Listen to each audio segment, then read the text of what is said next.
Welcome back, everyone, to Car Ray Rob, where I'm Ray. And I'm Rob, and we want to welcome you to our podcast. Say hello to my little film. Hey there, it'll be just a little while till Ray and Rob spit their spittle. Come on, check out of the hospital. So grab some of your best peanut brittle. This will be a darn good transmittal. And say hello to my little film. All right, everyone, we want to welcome you back to episode 16 of Say Hello to My Little Film, where we are on a bit of A bad streak. bad streak, if you want to call it that, whatever the PC term for that is. I was going to say a storm, but but here we are. Yeah, we are on a 3-episode streak where we just cannot seem to recommend one movie to Yeah. the other that we can get the other person to like. Yeah, So, that's not Ray, what we're about. We're about finding stuff that you love, and that's what we want to introduce to each other. But we've been striking out. striking out. So here we are, and this is Ray's episode. So a lot of weight on those shoulders. Ray, what do you got? What do you got? What do you got? What do you got? Yep. Yes, Rob. And I was racking my brain about what to show you, and I wanted to get to a sports movie. Always do. I like the Always do. sports. I do. I know you sport a lot. Yeah, and I was trying to find one. You've and sported for as you- long as I've known you. You keep saying you've seen the ones that I was suggesting. I have seen a lot. Because of you, I've actually probably seen more sports movies than maybe I would have otherwise. Not that I don't like sports, Yeah. I do. I know, yeah. And actually, I don't like a lot of sports movies. I'm very close to the sport of football in my personal life, and I hate football movies for the most part. I like the big ones, but I was so desperate to find a sports movie I didn't like, I went to cycling. Oh, that is desperate. I It's love very curling, everybody. We're watching this badminton movie. We're doing cycling. And actually, Cycling. this is a movie I can't believe you haven't seen. So to me, in my brain, this is a layup movie that you're going to like. Like, this is just going to be nostalgia. It's going to feel like watching a movie when you were younger. It's 1979's Breaking Away. Breaking Away. Yes, stars Dennis Christopher, Dennis Quaid, Quaid. Daniel Stern, and Jackie Earle Haley, all when they were little kids, basically. And they were for Jackie Earle Haley, this Was has to always be an actor. after Bad News Bears. Yeah. Not a sports movie we're going to be doing, but yeah. But probably the youngest I've ever remember seeing Daniel Stern. I mean, Okay. by far and away. Is he robbing houses in this with No, Joe he's not Pesci? even old enough to do that. That was still illegal for his age. I think he could probably get away with it. Yeah, I think you can do that at any age. But yeah, this is a great movie. This is, it's these four friends. They've graduated high school. They're in this little podunk town in Indiana, and they're at that phase of their life where what do we do next? Do we just go blue collar like our parents? Do we do something? Do we leave? Do we do cycling? Do they get on a bike and just ride out of town? Yeah, Dave, who's Dennis Christopher plays, he's kind of the lead, and he's just this. He wishes he was a famous Italian cyclist. He only talks with an Italian accent to his parents. He wants to be called Enrico. This is his passion. This is his dream in life. But instead, he's not an Italian. He's not a cyclist. He's a poor boy in Indiana, and they call themselves cutters there. They in this town, the families that kind of live there, the blue collar families, cut limestone to create like Indiana. I think it's Indiana State University, might be Indiana University, but Okay. so they call themselves cutters because they're all the families there, like the blue collar workers, like I said, they cut limestone. So that's what he is. He's not a cyclist. He's a cutter. Okay. And it's breaking away from that, breaking away from the pack. Uh-huh. It's a great movie. It won Best Screenplay at the Academy Awards. It was nominated for several other categories. It's usually in the commentary of best sports movies ever. Again, say what you will about cycling, but it's in that discussion. This is going to be like the Easy Rider of bicycles. I Where they think had so. motorcycles, these guys have bicycles. Is that what you're telling me? Exactly. Okay. Robert Ebert called this movie a cinematic miracle. Oh, High praise. okay. I'm giving it high praise. Like I said, I think there's no way you will not like this movie. Ebert's never been wrong before in his life. That's not true, That's but not he's true at all. but That's not but true. when I God- agree with him, he's right. God rest, yes. Yes. But yes, again, critics, they're right and they're wrong, but it's all about what connects with you, and we will see if breaking away connects with me. I hope so. Yeah. So Yeah. at this point, we will invite everybody to pause the podcast and check out Breaking Away if you have not seen it yet. You need to do that. Do that. If you have seen it, well, then you just stay right where you are, and Ray and I will be right back with you. Ray and Rob are currently watching the film. You may be also watching the film.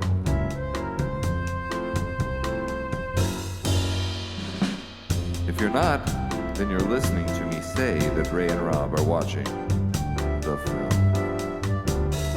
They'll be right back when they're done watching the film.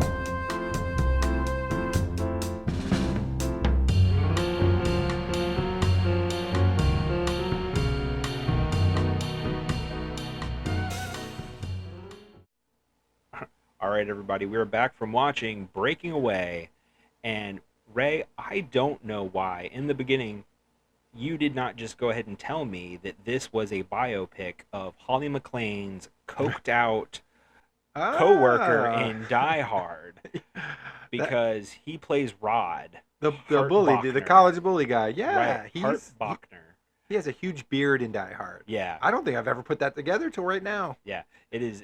That's the funny. same guy, but the funniest part about it is I can totally see that guy Rod growing up to be the coked out coworker. He moves to in LA.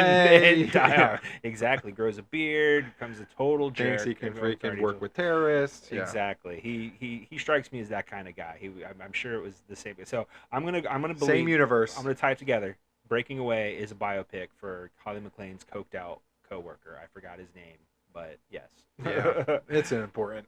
But anyway, so yeah, I mean, let's we can jump right in here. I think Ride right in here. ride exactly On a bike. on top speed into this movie, and so we usually kind of formulate a little bit of a question to kind of shape our conversation around, and Give us some direction. right, and I feel like we have once again kind of found ourselves. We in ask the same question a lot. another movie where we have to talk about parents and their children, and with this group of guys in this movie, you really as I'm watching it, the thing that sticks out the most is do we inherit the station or the pitfalls or whatever word you want to use, Yeah. junk, baggage, whatever, Yeah. from our parents, and is that what locks us into those Yeah.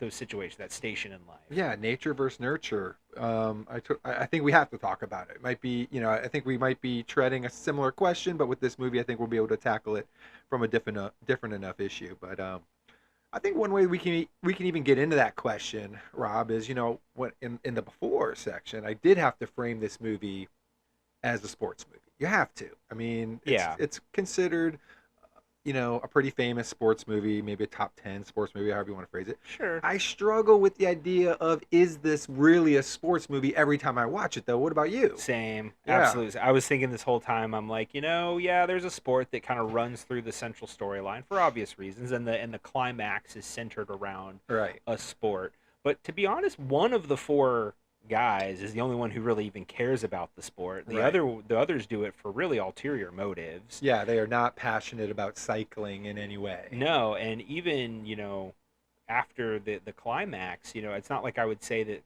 cycling is what really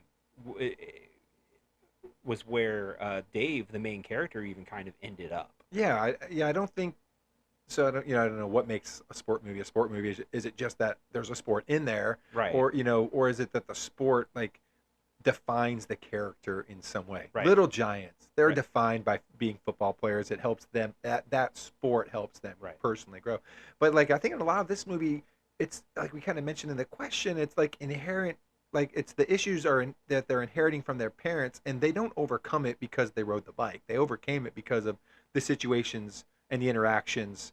Maybe that cycling's in the middle of them, but it's not. They're not settled because of them, in my opinion. Yeah, no, I don't disagree. I mean, it's, going back, does that mean that, Forrest Gump is a Football movie? It's a Yeah. sports movie because there's football and ping pong. It's Right. actually Oh, the yeah, big biggest tough sports call. movie of all time because there's multiple sports in it.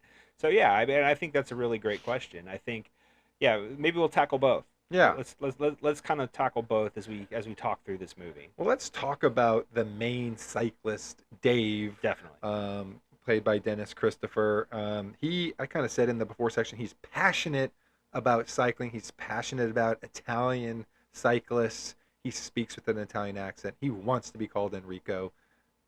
So, what do you think about Dave? I like Dave as a character. I think it's easy at again modern lens on an older movie where you can be like, oh man, like this guy might be straying in the stereotype every now and Yeah. again, and maybe there's a little bit of a cultural appropriation here, man. Sure. But I don't, I try not to harp too much on that. Yeah, I just think it because, comes from a again, good place. It with does. Dave. It absolutely does. It's and I think it's I think it was a way to really kind of show the focus of what I think a lot of these characters the problem with most of these Yeah. characters is that most of this movie is about seeing yourself as somebody else, Right. or if you can be somebody else, or do when you can't be somebody else and you're stuck being who you are, Right. and all of these things. Can't leave where you're at. Right. And that was just a very forward Yeah. technique, to kind of show that in your main character. Yeah, it's an extreme example because Yeah.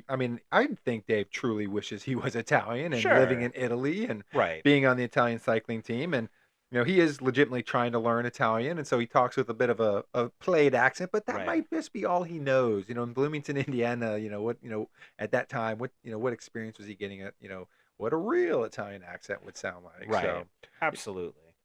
yeah, so I think he's doing his best, but I I love Dave because I think he comes off so convicted Hmm. in what he's doing and Yeah. what he wants to be. Like he's one of the only boys that knows what he wants. He Right. might be a little scared to do it, or at least to let his friends know about it, because that's Dave's big thing. Is I think he knows what he wants, but he doesn't want to let his friends down. Yeah. Absolutely. And this group of guys is pretty interesting as Yeah. far as how they gel together as a group. I think that opening scene is great. When they're walking along the Little Stand By quarry. Me-ish. Yeah, it definitely felt very Stand By Me-ish. It's so funny how this type of movie Yeah. really gravitates towards very specific Yeah. scenery and Yep. Framing. And, right, exactly. But but I thought it was really great how Dave was singing his song. Mike know, was. or that's right. I'm sorry, Mike was singing the song.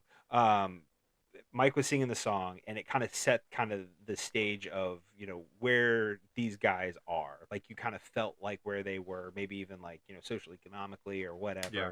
And then when he finishes the song, Dave goes "Bravo, bellissimo," Right. and and you kind of it's okay, where'd that come from? And then you kind of see that stuff sprinkled in and the dynamics, and then you have the part when Daniel Stern is like, this is right here is where it made me lose interest in life, because he saw a girl that he liked cheating on him or Right. something. It did a great job of setting up all of these characters. Yeah, and I think they've all got their own little twists on what it's like to be in this town, or stuck in this town, whether that whether what's sticking them there or making them feel stuck is themselves. Yeah. I think they all have a little bit of a different twist on it. And I think, who do you think's a more intriguing character, Dave or Dennis Quaid's Mike? It's it's funny you bring that up. I go back and forth. I went back and forth a lot in the movie. Dave. I would go on a limb and say Dave is the main character. Yeah, He's I the think last so. one you see at the end. He's the one you follow the most throughout. Dave is the main character. But I do think that there's some really interesting stuff with Mike on a couple of different levels. So visually, there were times in the movie when I'm like, man, I don't know if I buy you kind of being this outsider kid. Yeah. You are underwear model. Yeah, in he's this got movie. the jorts on point. Right, you're an underwear model. I don't even know if I buy that. The college girls aren't interested Yeah, in you. You're they hate you're the you. bad boy townie guy. I think they would slum it with you every night of the week. They'd be happy doing it. Right. No offense to college girls. But the funny thing is he is so afraid, Right. which is I think part of his thing. He's almost he's afraid to be. afraid to be himself, maybe Well, in yeah, I some think he's regards. afraid of Or what his life is going to become. You know, he right, gets a job, he doesn't see it being a good job, I think, and so right, he's so resistant on getting a job, yeah, on leaving the town. He doesn't want to. He's kind of got this Peter Pan-ness where he's like, if I refuse to grow up, yeah. then I won't get stuck with a crappy life, which Right. in turn is giving him a crappy life. I'll never be disappointed if I have no expectations. Exactly. I mean, that's basically what he's doing. You Yeah. know, I think that quote when they're watching the football practice at IU, and he's talking about how he's trying to stay in shape because he thinks he could be the Right. quarterback. He won't even light the cigarette, which is a great detail. Yeah, I think it's great, and he's kind of like, oh, where's my quote for it? So, If they're going you to got come, it? oh nope. Oh, there it is. Every year there's going to be a new one, and it's never going to be me. And he's talking, or like, Yeah. Someday I'll be 20-year-old Mike, then I'll be 30-year-old Mike, and there'll still be a new hotshot QB right here. on the quarter on the football. Which I think team. Dazed and Confused totally ripped off the sentiment, with Well, Matthew McConaughey. Maybe it's a bit ubiquitous though. Yeah, you no, know? sure. Like, I mean, and granted, Matthew McConaughey was talking about girls, underage girls. It's pretty skeevy. He's just talking about the hotshot new quarterback. Yeah, he's somehow college kids will always be college kids as I become 20-year-old Mike, 30-year-old Mike, 40-year-old Mike. So the sentiment is the same, but I think you're right. But I love that line because I think it shows it just gives Mike a lot of depth there because he's a realist in that he's not wrong. Like he's not putting himself out there. He's not trying to accomplish anything. That is what's going to happen to him. Yeah. And it's a bit of a self-fulfilling prophecy because of it. But I do think in turn it makes him really interesting. Yeah. Well, and it's funny too because I think obviously with his kind of charisma, his presence, he is the leader of this group. Yeah. Which is also interesting for him to be the leader of the group, but not the main character of the movie. Which that's kind of interesting. Like the line where he's like, "Aren't you glad we got fired from the A&P?" And he's like, "You got," and one of them was like, "You got fired. We all quit, like, because of you." Like so like it's funny because they've kind of got this pact where it's like they're not going to get jobs unless they're all working together. Right, unless they're all working together, and so it's it's like they're agreeing to this listless life that they're all gonna go down together. There's actually a quote that I have for that at some point. I think it was actually Cyril that said it. There's so many dang good quotes. I in this know, movie. and I've got so many written down.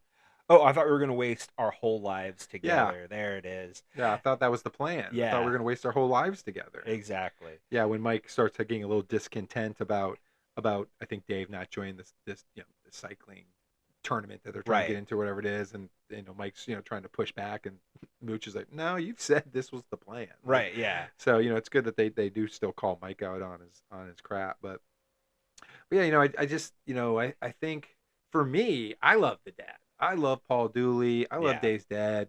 I just think at the beginning of the movie, I think he just comes off as this probably like slapstick character, like just going to be here for jokes. Yeah. And then like I always kind of say, I love the growth of character. I love when guys kind of can give you that 360 change and you buy it, or at least I do. And so I just love his dad. He had this guy who's, like we said, Dave's pretending to be an Italian all the time. He's singing in Italian, listening to Italian music. It's driving his dad crazy. He hates this about Dave. It embarrasses him. He's embarrassed of his son, and it's not the dad we get by the end of the movie. Yeah, and it's funny. Like I think this movie does a great job of intro scenes, and Paul Dooley's intro scene is great. So when you first meet him, like in the house, his mom is cooking for him. Evelyn, I have written down here. Evelyn is cooking for Ray. Who's Ray's? So another Ray, Paul Dooley, and Dave comes in kind of like almost like a whirlwind. Like, he just kind of like brings this energy. He's got a trophy in his hand. Right, he's got the trophy in his hand and everything, and they talk like Paul Dooley says something about or his wife says something about him having a bad heart, and he's like, "My son is the one ruining my health. I don't have a bad heart." Not the food, right? Yeah, because he's eating these. It's classic. The mom's making him all these like vegetable dinners because he's gonna have a heart attack. He's like, "It's not the food, it's my son." Right, and it's funny because you can kind of great way of showing like what this dynamic is going to be like, or maybe like you said, maybe what you think what it's going to be like going forward. And you're right, it does come off very jokey.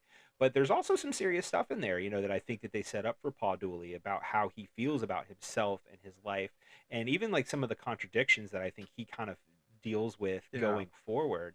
And so it's like when he's talking about going to college, and he's like, why should he go to college? Dave, yeah. And then he's like, when I was young, I was tired and miserable. He should be tired and miserable too. Like, it's this very almost like jealous kind of It thing, is, but it's yeah. like, you would think of a parent like wanting to have, or wanting your child to have a better life than you Yeah. had.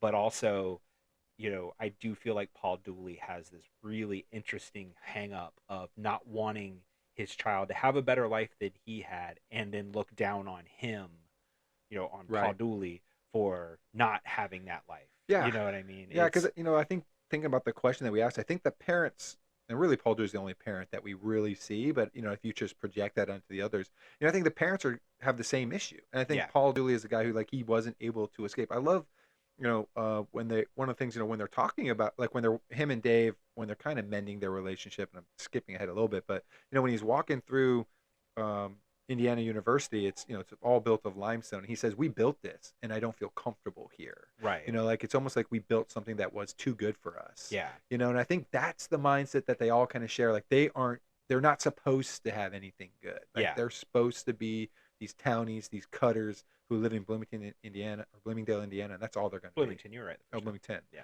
And that's all they're going to be. Yeah, absolutely. And again, it kind of goes back to that question we talked about, like, handing that stuff down to your kids. Right. This He probably got idea it from of his station- dad. Right, exactly. And it is probably a cycle. And as we've talked about, in previous episodes, the old getting onto the young about, everything is a tale as old as time. Right. And they do a great job in this movie of kind of showing the real opposition that Paul Dooley and Dave have, like when he's shaving his legs, Right. and things like that. But they do it in a really comedic way. Yeah. And so you have fun with that kind of stuff, and then you like see like his mom is obviously clearly more receptive Right. of his dreams, and you can eventually kind of find out why a little bit, or at least Yeah. like give her a scene where she like gives him some kind of confirmation. Yeah, which is great. I think I'll just jump to it. But she has this. I think when Dave's kind of trying to decide what he should do, toward the end of the movie, his mom shows him. And this is how I take it, Robin. Feel free if you see it somewhere different. But she shows him this passport. Yeah. And she says the passport is for like if the bank teller needs a second form of ID. Sure. You know what I mean? Where it's like that's not what a passport's for. The passport's for leaving the country. The passport's for Seeing the world. Seeing the world. Not, and I think that's her point. She's saying like I have this passport. There's no stamps in it, and I'm only going to show it to the teller if she asks for a second ID or home verification. I think, and I love that little comment. It's not on the like they don't spell it out for you exactly what she's saying. I love that. Oh yeah, no, I think it's a great scene, and I agree. As we kind of said earlier, with the comedic elements of the parents and where they travel through the movie and how things kind of get more and more serious. Eventually Dave goes to work with Paul Dooley. Yeah. Kind of reluctantly, which again, it's weird because you think like, well, your son, could get in the family business. Like, here you go, and like, and then there's even a great exchange about that where it's like, oh, you think I don't want him selling used cars, and it's like, this is good enough for you. Well, yeah, it's good enough for me. Like, Yeah. He's got Who these. says it's good enough for me? Right, I'm like doing who says it, but right? who Who said it's good enough for me? And like, it's really interesting how he, I think you could read that character and almost feel like, well, these are just like just a bunch of contradictions. It doesn't make any sense, but it feels human. I agree. I think life is contradiction. Yeah. I think you might know what you want. I think just like these characters, they know what maybe even Mike, who's like the most reluctant, but like he knows what he wants. He knows what it probably would take to be successful, but he's just too scared to do it. You know what I mean? And kind of leading. Let's just. I want to touch in because I think one thing. I think another thing is kind of funny about this movie is like never meet your idols. The reason why Dave is going to work for his dad is because he's going to give up cycling because he finally gets to race the Italians. It's going to be this 100-mile bike ride, and he is like keeping up tit for tat with these Italians, and it's driving them crazy. Yeah. As somebody who's not necessarily that interested in cycling, like Yeah. I thought they did a No. really good job of getting you interested in cycling, Yeah. at least for for what you needed to for this movie. Yeah. So you're really rooting for Dave. Like you see him like really working hard out there, and he finally like catches up to the Italians, and he's right alongside them and Yeah. like his idols. And then like all of a sudden I'm like, takes out like a freaking bar or something and sticks shoves it it in in his spokes. Could have and killed him. He really could have. Like, that was brutal. I was like, oh my God, like, what is that? Like, it's crazy. Yeah. It's unfortunate how often that happens, where you meet these people that you want want to be like, model yourself after, and they are just really horrible people. Yeah. and that's when Dave's about ready to kind of give it all up and be done with biking. And like I said, he goes and works for his dad. He still trains though. You know what I mean? So, and I think that's part of the reason when his dad starts to buy in a little bit, because he knows he's working him like a dog at work. He starts to see him train a little bit. We don't meet some of the other parents, but you can project. I think Cyril has a really good line too that I just love every time he says it, when he's talking about being a failure. And he's like, my dad's very understanding when I fail. Every time I fail, he's like, I totally understand. I totally understand. I think it's such an interesting perspective. He's like, he knows his dad's like, basically, I don't want to say he's being passive aggressive, but he's at least being condescending. He's like, I understand why you're a screw up. You're a screw up. Of course you're going to fail. So he's like, even though his dad might be thinking he's being supportive, Cyril knows or strongly believes it's not. Yeah. Well, and it goes back to what we've been talking about, this thing that you inherit from your parents, and their baggage is something, maybe you don't know much about his parents, but maybe his dad's really also a screw up. Yeah. You know what I mean? But you don't know that, but you can assume, maybe not. Yeah, I think Dave's dad says something about like, we were all cutters, even Cyril's dad. Well, kind of. Right. There you go. Yeah, exactly. It's interesting that we keep finding ourselves when we're talking about these movies where, the kids are inheriting this crap from their parents, and these kind of relationships. It's funny how universal this is. Yeah, it is. How it keeps coming back around, and how it's just like a touching point of a lot of great movies, at least to me. Yeah. Another scene I kind of really love. And I don't want to talk about every scene, but there are a lot of good ones in this movie. Absolutely. So, but I love when after Dave serenades Catalina, right? And which I want to circle back to her in a minute. Okay, yeah. But then Cyril ends up getting beat up for it, right? Because he's holding the guitar. Yeah, they all think he's the guy serenading her or whatever. And the next day, Mike's pissed because Mike knows Cyril's beat up, and he's not. And I think Mike needs this scene to me, because I think he needs to be shown as like, all right, he is going to be supportive, and like, I'm going to protect you. You know what I mean? And so he like gets at Cyril enough till he figures out enough clues about who did this to him, because Cyril's not trying to say. Right. And then once he knows, he tracks him down. Yeah. And they get in a huge fight about it, because brawl in the cafeteria. Because he's going to, he's going to defend his friend. He's going to defend the townies, the cutters and stuff. His brother breaks it up. I think he has an interesting relationship with his brother too. Like, I think the scene where his brother first shows up and he's like, his brother's like, don't go into campus anymore, and Mike's just like, oh, okay, like.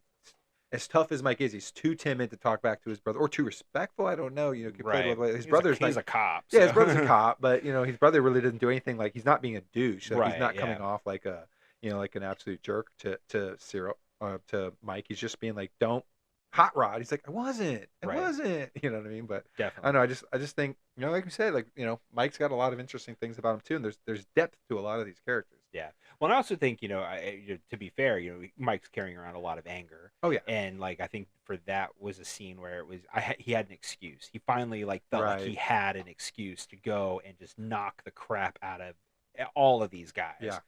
And, so I definitely, I'm not going to say that it's not that he didn't want to protect Cyril, but I do think there is, like, for Mike, and again, it's what makes him interesting and complicated, is I do think there was some of his own, like, crap in there, that his own anger that he felt like he needed to take out, and this was a reason why to do it. So you said you wanted to talk about Catalina. Yeah, that whole, okay, so this is one of the, like, the relationship is good. Like, it's, so Dave pretends, that he is Italian, an Italian exchange student, and kind of gets away from him. He doesn't, right. Yeah. I don't feel like he really meant to, like, for it to happen this way. Her or whatever. Right. But, like, catfish her. Yeah. But, so again, kind of a great intro scene, for her and in him, I guess, in a way, was, so she drops a notebook. And and she's on a Vespa, which again, very Italian. Like, okay, like this girl riding a Vespa, and then so he has to chase her down on his bike to bring her notebook back to her. And then at that point, he's just doing his bit where he's speaking in Italian. She's like, "Oh, are you a foreign exchange student?" He's like, "Yeah, that makes sense. I am." And So, and then you're right. It just kind of goes out of getting out of control.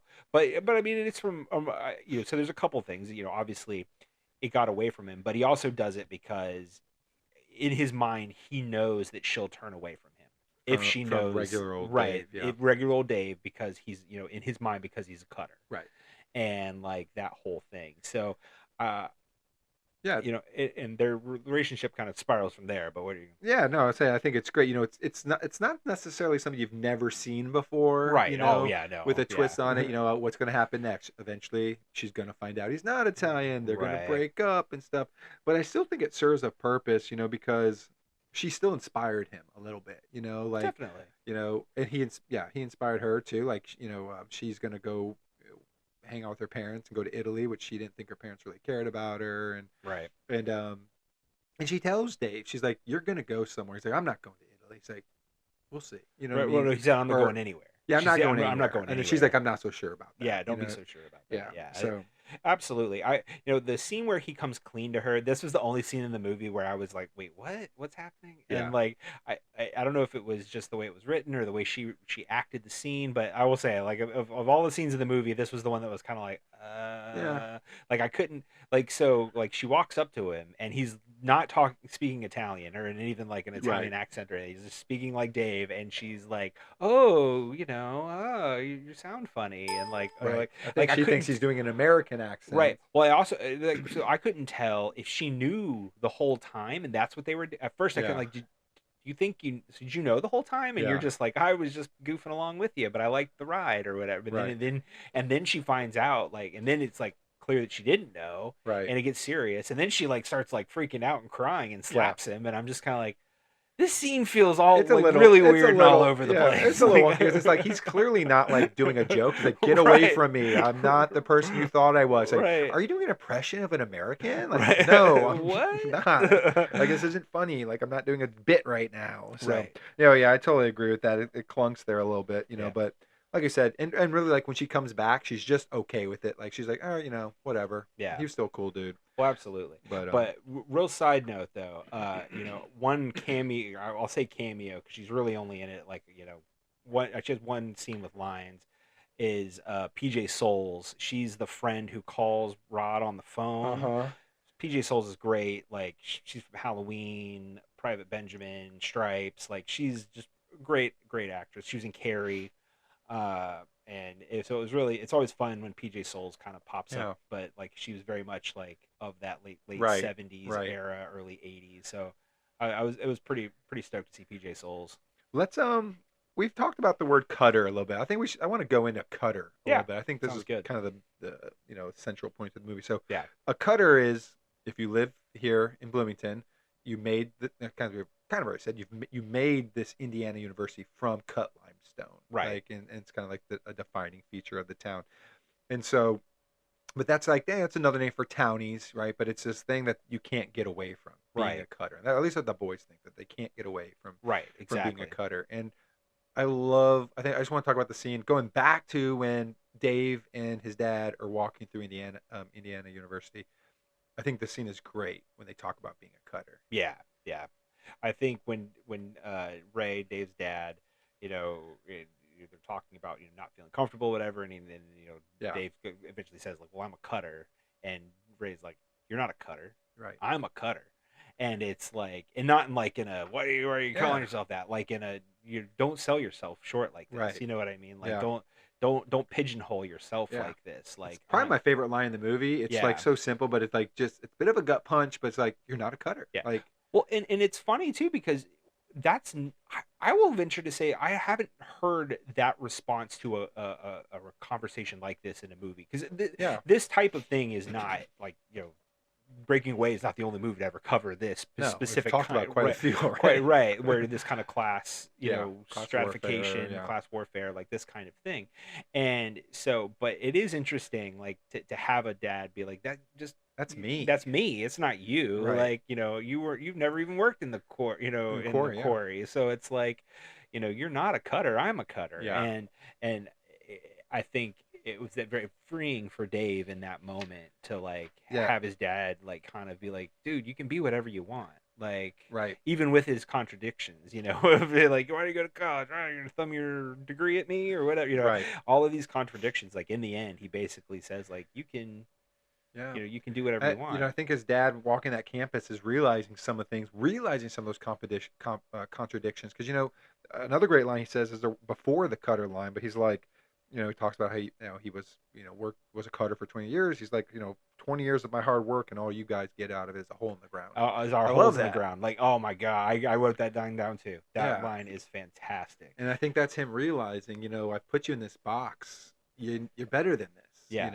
And he starts to talk to Dave about, going to college. Yeah. And wanting more and being better. Mhm. And I think he's, he comes to grip with it. And it's, like I said, to me, I love this dad character because, maybe the depth comes out of nowhere. You just aren't expecting it. Like I said, I totally see him every time I start the movie. I'm like, this is just a slapstick character. Yeah. And He's the comedy comic relief. And so yeah. he's a little bit over the top, but he's not. Like, it's just, that's who he is. Yeah. And like I said, he really grows and stuff, and we get to the point where you get to that last race and he's not going to go, Right. because he's going to work and he doesn't Mhm. want to jinx them or whatever. He just doesn't want to be there. But he's listening to it on the radio. He's cheering at his work, listening to it on the radio. And then eventually he's like, I'm going, darn it, I'm going to go Right. watch my son. Well, especially when he crashes. And then, yeah, then he crashes and he's got to hoof it. But Yeah. he gets there. And, and Dave gets hurt in that last race and he doesn't look like he's going to be able to finish. And his dad's still proud. He's like, Yeah. at least he tried, or he did really well. And, Yeah. And, for the whole movie, you just hear this dad who's embarrassed by his son and Right. like just wants to totally, detach himself from him. So I don't know. I just love getting to that point where they're on the same page. Yeah. I think for me, like the thing with Paul Dooley is I could see where somebody watching this movie might look at him at one point and be like, this just feels like a really unearned 180. But like I think there are things in this movie that happen that are so subtle that I think are there are a couple scenes that I think are just real hinge scenes for him to like that make his character to give him that arc. And one of them is so there's that we mentioned Dave goes to work for him, Right. and then like these kids try to bring back a car that broke down, and Paul Dooley's like, no, you can't bring it back. Get that You out of can't here. Get us out of here. And the guy's like, you told me I have a 90-day guarantee. He's like, I didn't tell you Is that in anything. writing? Is Yeah. that in writing? You got that in writing? But no, there was no paperwork. You said you Yeah. gave me your word. And I'm like, Yeah.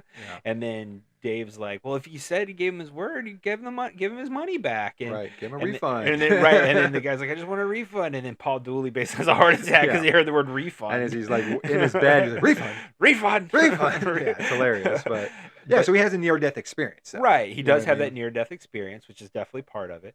But then, like, I think, when Dave comes back after the race with the Italians, Right. and, like, Cinzano, right? That's the Cinzano 100. That was the name of that race with the Italian racing team. And he, he comes in and he is a wreck. Defeated. Right. He's really defeated, apparent defeat, Yeah. from a writing standpoint, like apparent defeat. Like he walks in, he met his idols. They were terrible. Right. And he is Crushed them. Right. And he is crushed. Like, and who walks in and his dad's, also like kind of crushed because he had just, had a heart attack. But the first thing like they're like, oh, what happened to you? But really the first thing Dave does is like, it doesn't matter. Like, Dad, are you okay? Yeah. And, then he starts, they finally get back to like, well, what happened? Yeah. And he said, everybody cheats. Dave says like, everybody cheats. I just didn't know. And then he braces braces his dad. Right, because he also referenced that like I'm sorry that I gave the guy his money back, Right. Whatever, and then it's like, and then he was like, everybody cheats, I just didn't know. Yeah. And Ray is like, well, now you know. Yeah. But then he says like, hey, I wanted you to be miserable, but not this miserable. right. Well, you can tell him like kind of backpedal, like Yeah. softening that veneer, and then like Dave just like wants a hug. Right. From Ray and Yeah. like gets a hug, and you can tell in that moment that things are going to be different, Right. like going forward. Yeah. And I also think though, like he like I said earlier, when he sees Dave working hard, works hard throughout the day and then trains after work, I think he starts to like figure like, my son's not lazy. He took a gap year from high school to college, but he's not that lazy. And then, also you got to remember, like, they know at that point, we don't know, but they know that their Dave's parents are having another kid. Right. And I think that's going to be something where you're like, you know, if you project that onto him, then he's like, oh man, I got to fix this kid because I'm about to have another one. You know, I got to I got to realize some of the stuff I did. So you know, I don't know. It's like how many things do you need to have happen for a character to earn that growth? And Sure. to me, it's enough. I love it. I can see where people like feel like it comes out of nowhere, but you know, I feel like it's earned. Yeah. And then obviously the big climax centers around a race, which kind of goes back to our question: is it a sports movie? So after the fight at the college, you know, then they decide the college or whoever's putting on, I think it's the college, I guess, I think putting on this race is like, because of the actions of this team, like you're gonna figure out how to, you know, get along with the town kids, so they're gonna be able to field a team too, and like what? And they're not good enough, and all of that. They can never do this, right? So it seems like at first Dave's not into it, even though everybody thinks he would be, partially because he knows that if he joins the team, then at that point Katerina will know that he's not actually Italian. But you know, but obviously eventually he ends up joining the team, and they form the team, and they go to this race, and it's, you know, it's a really great sequence, I think, because I think there's a lot of ups and downs. Right. You know, during this whole racing sequence, you know, obviously Dave starts because he is the true cyclist. He's supposed to do the whole 50 miles. Right. Which, you know, we know he probably could because he was going to do the Italian 100. So doing 50 miles is like, well, of course, you should be able to do 50 miles. You were going to do 100. So, you know, so it seems doable. And that's everybody else. All the other kids, their plan is just to watch Dave ride 50 miles on his own. Right. But then he crashes. And then they're forced to get in the race, and you know, Moocher, you know, so first, but then Mike won't get on the bike, which again goes back to Mike. Yeah, I think it's so interesting with Mike there too, because it's like, why won't you get on? Like, are you that scared of failure, you know, or you know, what is it exactly that is forcing Mike? What do you think it is?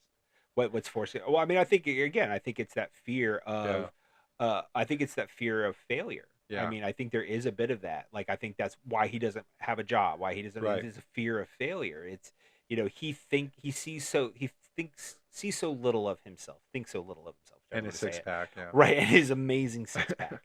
He's not worth anything. Right. Like he's really, for being as tough talk as he is, he really has bought into, like, I'm just a townie and I'm kind of trash. Yeah.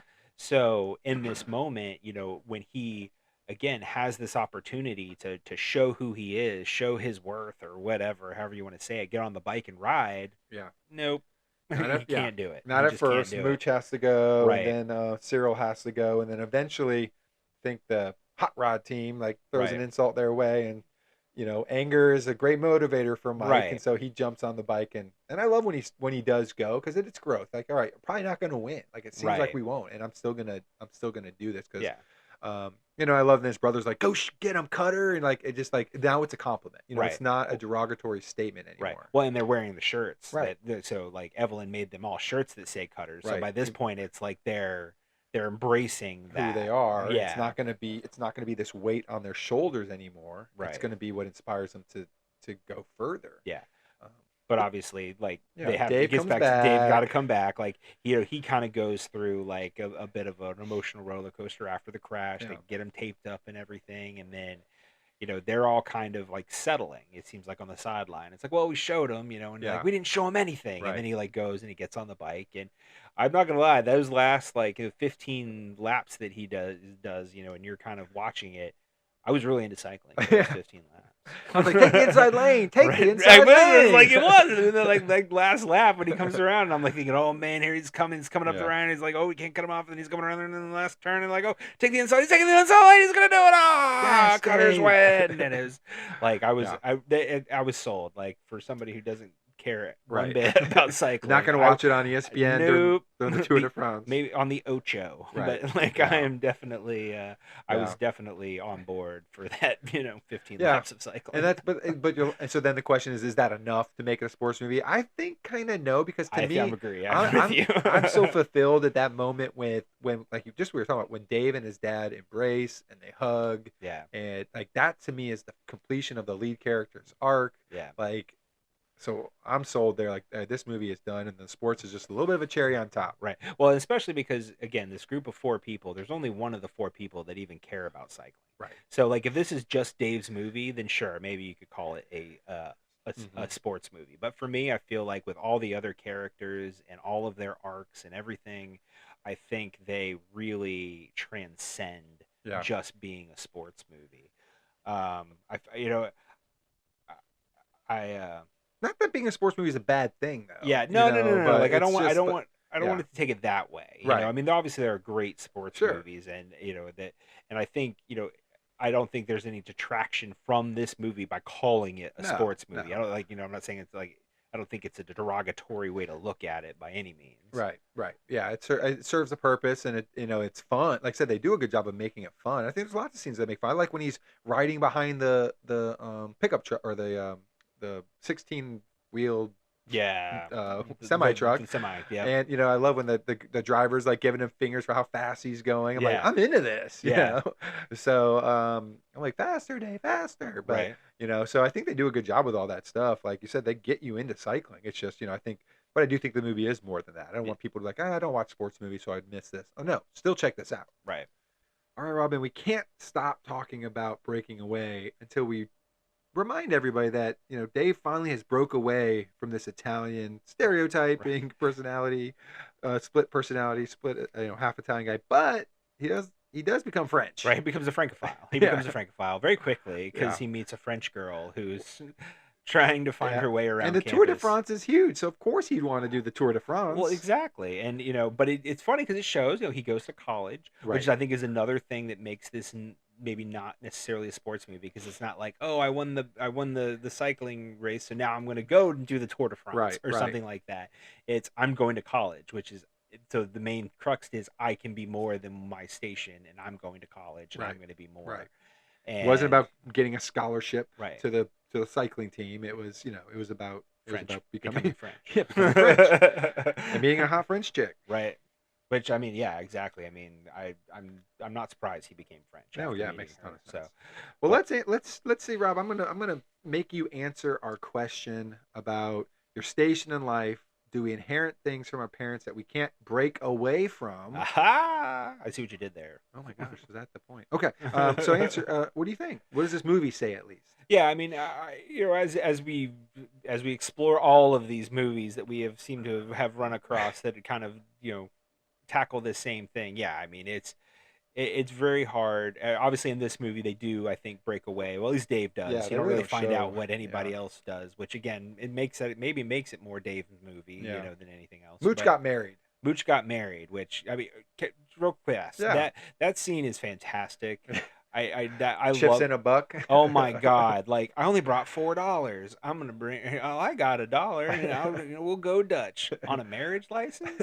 I mean, oh my God! I was cracking up. I'm glad you brought that up because I love that scene so much. Yeah. And also, real fast, Amy Wright, who plays Nancy, is fantastic, but she's also really fantastic in Wise Blood, which is John Huston's movie version of Flannery O'Connor's novel of the same name. She is amazing in that. Very cool. That is, just keep that in mind, Yeah. everybody. Yeah. Keep that in mind. Ray hasn't seen that, so keep that in mind.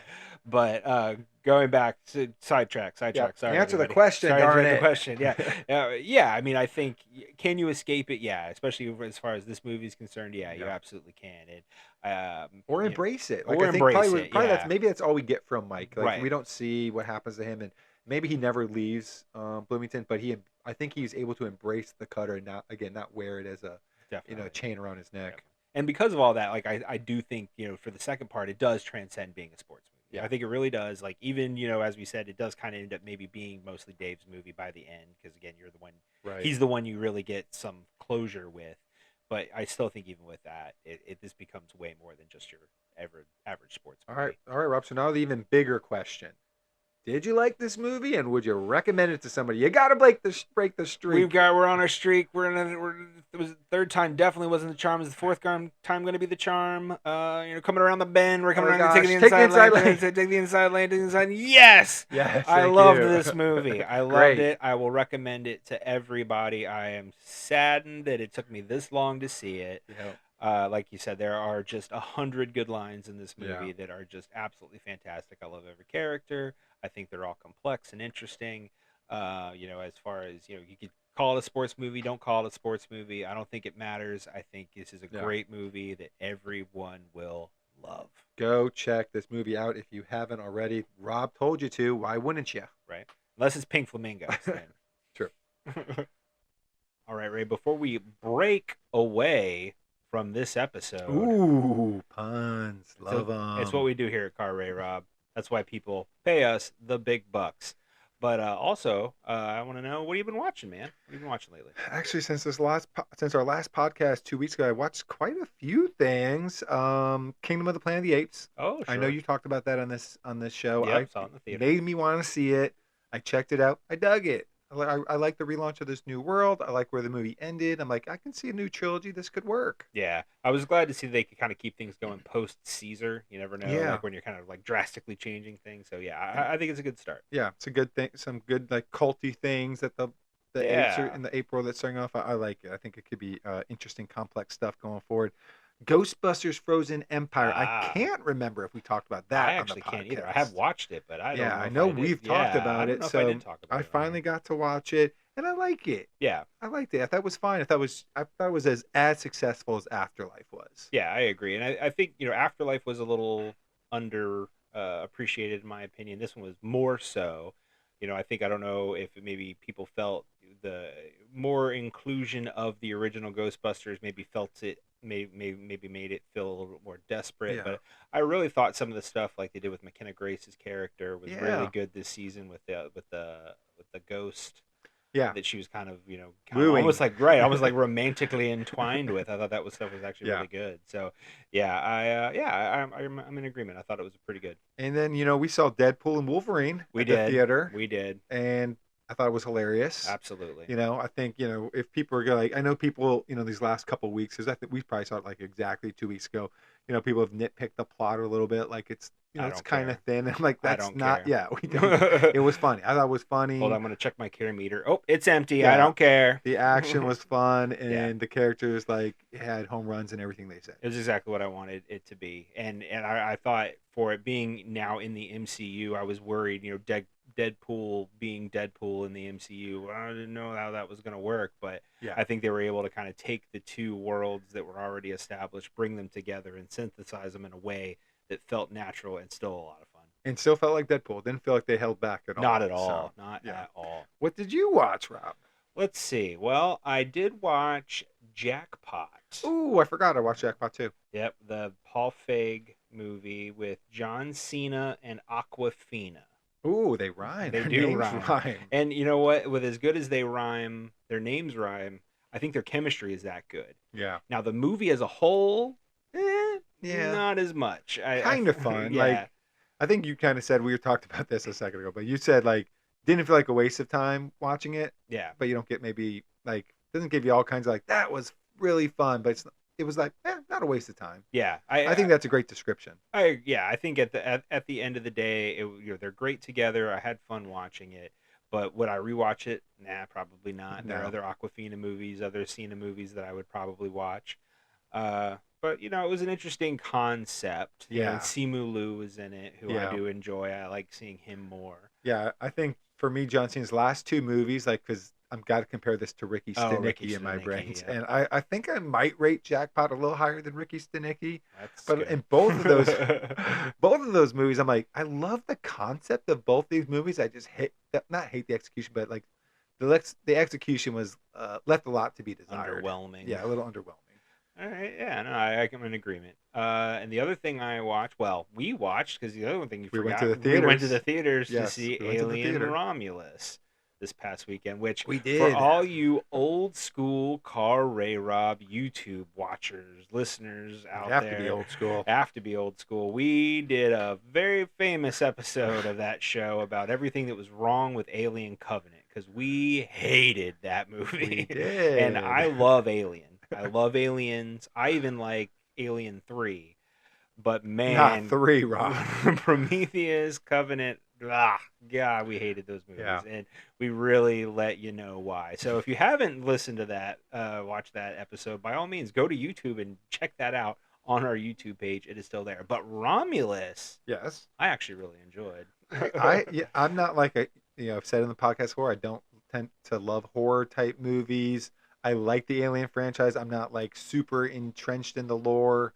I don't go back and rewatch them a ton, but I do like them, and I like this one too. Yeah. And now this one, I will say, tied a lot more into like Prometheus and stuff than I expected. I agree, and I think And I don't think worked. I think it didn't detract. No, I not at probably would have all. liked, without spoilers, more xenomorph action, but Oh, I didn't sure. mind. Like, I didn't totally mind where they went, but I don't, I don't want to say that. for Well, to be spoilers. fair, I mean, it felt like, Alien is kind of like that too, where it's like, the chase, the hunt, there's not like xenomorphs in every scene or anything I like don't. that. Yeah, I mean, I'm talking more about the ending and like what happened with the xenomorph. Like, I wish Oh. maybe we just had more xenomorph there, but Sure. like I get said, that. try not to give away with spoilers and stuff. But No, but totally. I actually respect what they did, tying everything in together, even the stuff people didn't like. Yeah. The Prometheus and the Covenant stuff. I think they did a good job of tying it in and like making it more palpable. Yeah. I agree. I think for me, it felt enough like the original movies because it Yeah. takes place between Alien and Aliens, so it should, it should naturally feel like those movies because of the time frame that it takes place in. But it also, I don't feel like it's like necessarily like a pander either. Mhm. You know what I mean? Where it's No. like we just want people to like this movie, so we want to make it feel like the movies that they love, not the Yeah. movies that they hate. So, but as you Shot said, brilliantly. oh, absolutely. And I think like we were saying, the Prometheus tie-in to the story, I think works well, even for me, who doesn't like those movies, that Yeah. era of the Alien movie. I think it played in nicely. There's some good throwbacks. There's a couple of, there's one that was probably like a little cringe, but like, Sure. but by that is late in the movie, so I'm just kind of like, okay, I'll Okay. let that one go. And, We'll give you one pass. right, You've earned one pass. You've earned one cringy kind of throwback. We'll give you that. And now one. it rewrites canon because now this is before Aliens. Right, it is. Yeah. So who said it first? Who said it first? Andy. Clearly, Andy said Yeah. it first. But yeah, no. Overall, I was very, very happy with it. Fede Alvarez did a great job. I hope they do more. Yeah, I don't know. Like, I feel like doing more is going to be hard because Yeah, I don't can know see where that. it can where it would fit in. since it has to be Yeah. before Aliens. I don't know how Yeah. it fits, but we'll Yeah, see. We'll see. One last thing I did watch, and I don't know if you're done, as I finished the last season of Umbrella Academy. I have one more to go. Oh, okay. Well, I won't say too much then.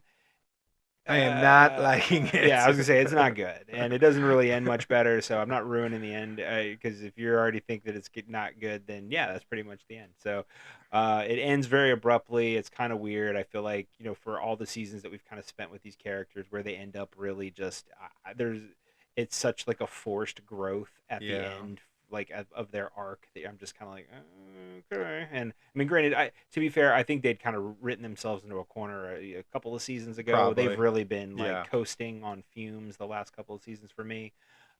So to see it end on a pretty low note is not necessarily surprising, but still disappointing.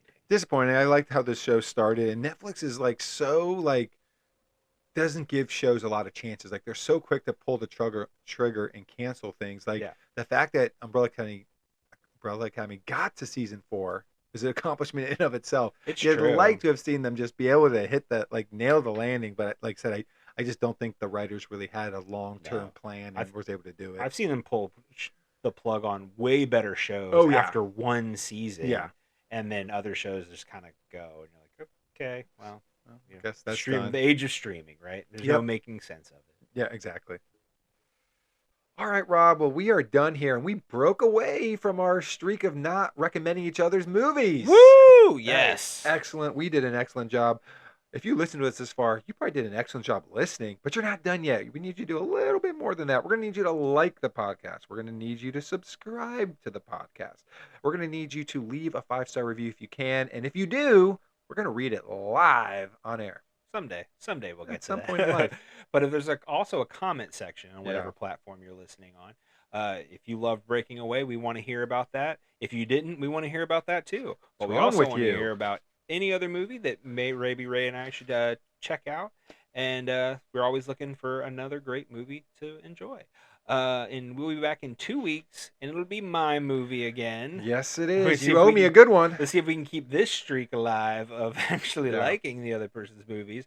I think you will, though. I Okay. think you're going to. I honestly do. So, but you got to tune in. Everybody's going to have to tune in to find out.